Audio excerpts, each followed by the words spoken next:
dia satu dengan Bapa? Atau bukankah dia Bapa itu sendiri? Kenapa bisa itu begitu?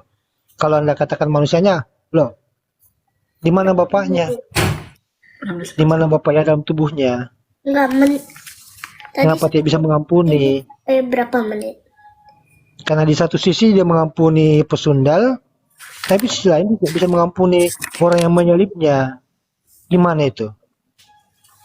Itu aja. Iya, itu simpel aja Pak Ajis. Anda bertanya nih kan. Jadi kalau kita lihat perkataan Yesus kan jelas bahwa dia berkata sebuah penghakiman diberikan kepada dia. Segala kuasa di surga di bumi diberikan kepada Yesus. Jadi itu sudah kita tahu pasti bahwa yang berkuasa mengampuni, menghakimi adalah Yesus. Lalu kenapa ketika di kayu salib Yesus ada menggunakan kata ya Bapa, ampunilah mereka karena mereka tidak tahu apa yang mereka perbuat. Itu kita harus korelasikan dengan perkataan Yesus di Taman Getsemani. Ya Bapa, jikalau engkau berkenan, ambillah cawan ini daripadaku. Tetapi itu terjadi menurut kehendakmu, bukan kehendakku. Cawan itu adalah murka Allah. Murka Allah terhadap apa? Terhadap dosa seluruh umat manusia dari zaman Adam. Ketika Yesus disalib, dia sedang menanggung murka Allah itu. Makanya dia mengatakan bahwa ya Bapa, ampunilah mereka karena mereka tidak tahu apa yang mereka perbuat. Karena murka Allah kepada semua orang sedang ditanggung oleh Yesus. Paham Pak? Jadi dia mengeluarkan kata seperti itu. Cawan itu sedang ditanggungnya. Jadi cawan yang untuk orang-orang Romawi yang menyebabkan dia itu sedang diambil oleh Yesus itu. Ditanggung di dalam diri Yesus itu. Makanya ketika telah berakhir dia katakan apa? Tetelestai, sudah selesai. Ya seperti itu. Katanya Yesus itu adalah Bapa sendiri. Atau Yesus satu dengan Bapa. Kok malah minta ampun kepada Bapa? Kalau memang dia itu Bapa itu sendiri. Atau Ini satu bertanya dengan Bapa, dia mengatakan, aku mengampunimu karena kamu tidak mengerti apa yang kamu berbuat. Seperti dia mengampuni orang yang bersundal. Kenapa bisa ini? Apakah perlu lupa? Bahwa pernah dia mengampuni pesundal. Tiba-tiba ketika disalib dia lupa dan meminta kepada Bapa. Di mananya punya? Di mana sebagai Allah Bapa? Ini oneness Tritunggal nih, jawabannya gimana itu? Kalau memang dia Bapa, ya seharusnya dia mengampuni. Kalau dia satu dengan Bapa, dia juga berkata, aku mengampuni kamu karena kamu tidak tahu apa yang kamu perbuat. Dosamu telah kuhapuskan. Kan begitu seharusnya logikanya. Kenapa malah minta ke Bapa? Satunya di mana? Atau Bapak yang dalam tubuhnya itu kemana? Ini untuk oneness dan Tritunggal. Gimana coba itu? Sudah bertunggal, gak usah bernarasi panjang Pak Ajis. Anda bertanya kan? Atau Anda mau bernarasi di sini? Saya tanya dulu, Anda mau bertanya? Karena saya bingung. Katanya Yesus itu satu Kamu Bapa. ngapain? Sekarang mau tanya, Ajis, saya mau tanya sama kamu Ajis. Kamu sekarang bingungnya kenapa? Apa yang perlu kamu bingungin? Nah, kalau misalkan kamu bingung, kamu bertanya. Nah, di situ sudah dijelaskan. Kalau sudah dijelaskan, bingungnya di mana? Apa karena ada perkataan-perkataan yang lain begitu? Sampai kamu Karena bingung? oneness bilang dia itu adalah Bapa. Tapi Tritunggal bilang dia satu dengan Bapa. Artinya seharusnya Yesus bisa mengatakan, aku mengampunimu karena kamu tidak tahu apa yang kamu berbuat. Kok mintanya ke Bapa? Seolah-olah Bapa ini dengan itu berbeda.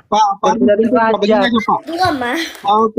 Begini Pak Ajis, jadi kan Yesus itu kan bukan Bapa itu sendiri, sudah jelas bahwa oneness itu kan sesat. Nah seperti Anda yang sesat ini, itu sudah sangat jelas. Kenapa Yesus mengatakan hal itu di kayu salib? Kan tadi sudah saya katakan bahwa sebelum Yesus disalibkan dia katakan apa? Ya Bapa, jikalau berkenan, ambillah cawan ini daripadaku. Nah cawan itu apa? Murka Allah. Jadi yang Yesus tanggung di atas kayu salib yang bilang menanggung dosa itu sedang menanggung murka Allah itu. Cawan itu yang Yesus katakan dalam doa di Getsemani itu. Jikalau engkau berkenan, ambillah cawan ini daripadaku. Tetapi biarlah itu terjadi menurut kehendakmu, bukan kehendakku. Kita korelasikan dengan Yesaya 55 ayat 11. Firmanku yang keluar dari mulutku, ia akan melakukan semua yang ku kehendaki dan akan berhasil terhadap semua yang kusuruhkan kepadanya. Jadi memang Yesus datang ke dunia ini di salib itu adalah kehendak Bapa ini. Nah makanya Yesus tadi katakan, biarlah ini terjadi menurut kehendakmu, bukan kehendakku. Nah ketika Yesus di kayu salib kan ini puncak.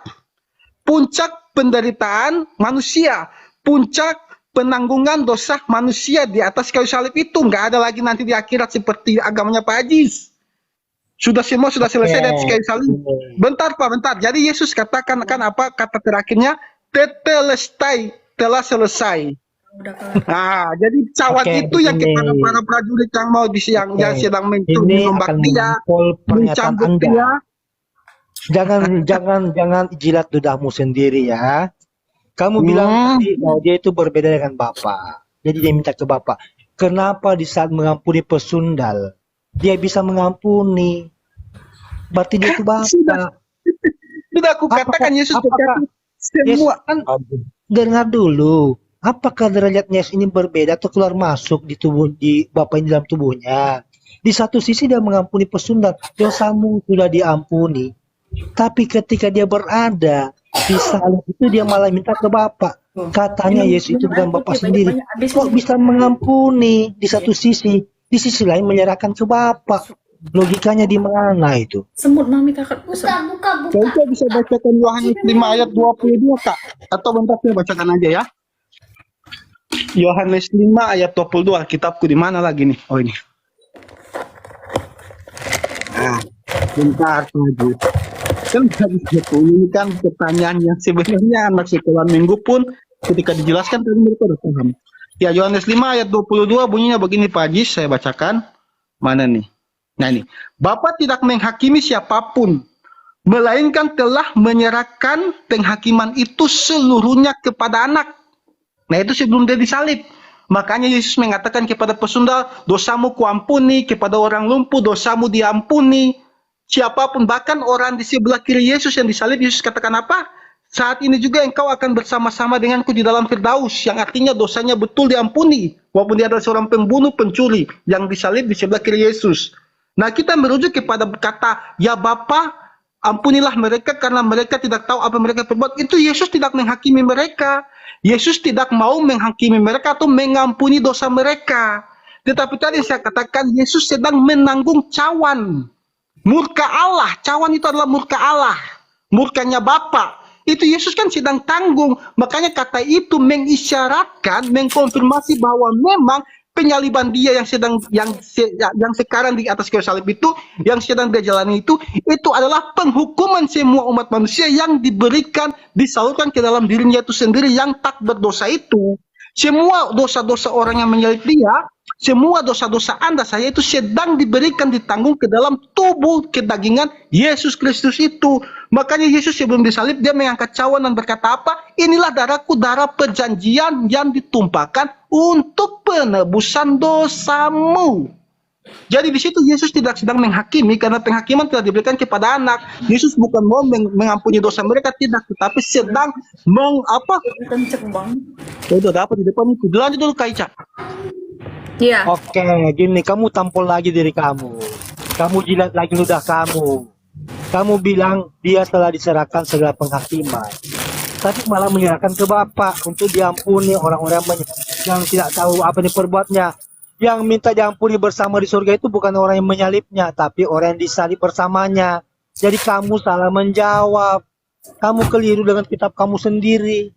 Kamu tampol dirimu kamu sendiri. Kamu buat malu dirimu sendiri di depan umat-umat Kristen yang ada di bawah di Osmal itu. Kamu sadar nggak? Kamu sadar nggak, Mozart? Kamu bilang bahwa dia telah diserahkan penghakiman. Kok minta ampun ke Bapak?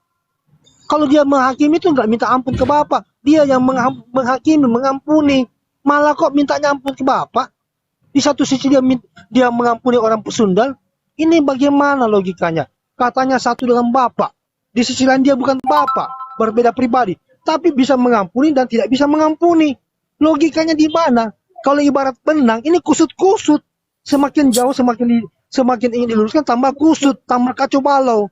Kamu menampol diri kamu sendiri. Ibarat kamu mengeluarkan ludahmu, kamu jilat kembali ke ludah, kamu jilat kembali. Itu yang ibaratnya kamu tuh lakukan. Kamu sadar nggak dengan otak kamu itu? Kamu sadar nggak dengan jawaban-jawaban kamu? Nggak ada yang nyambung. Kamu malah membuat malu diri kamu sendiri. Lihat teman-temanmu yang di bawah itu. Sadar nggak kamu itu? Pahami pertanyaan saya. Jawabanmu nggak nyambung. Kamu bilang, dia bersama-sama dia di surga. Yang bersama-sama di surga itu orang yang disalib, bukan orang yang menyalib Yesus. Orang yang menyalib Yesus itu minta ampun ke Bapa. Yesusnya minta ampun. Jadi ada rekomendasi dari Yesus kepada Bapa untuk mengampuni orang-orang yang berbuat kepadanya yang tidak tahu apa yang diperbuatnya. Nah, logika kamu itu di mana, Mozart? Kamu itu lulusan apa? S1, S2, atau S3, atau S-teler? Kamu kok menjawab seperti itu? Bisa ketawa. Harus berargumen aja. Waduh, Berargumen aja. Jis berargumen aja. Dari tadi Anda serang-serang pribadi, saya diam. Berargumen aja kalau memang begini Pak Jis. Kan saya sudah memberikan kasihan sama kamu dengan cara menjawab Mozart. Kamu itu tidak seperti seorang yang menjawab dengan benar. Ibarat benang kusut ini kuberikan kepada kamu, malah kamu buat kusut. Dahlah, sampah harus dibuang ke tempatnya. Silakan Kece dilanjut. Ya, silakan Mawar Berduri. Selamat sore Kak Ica. Ya, sore.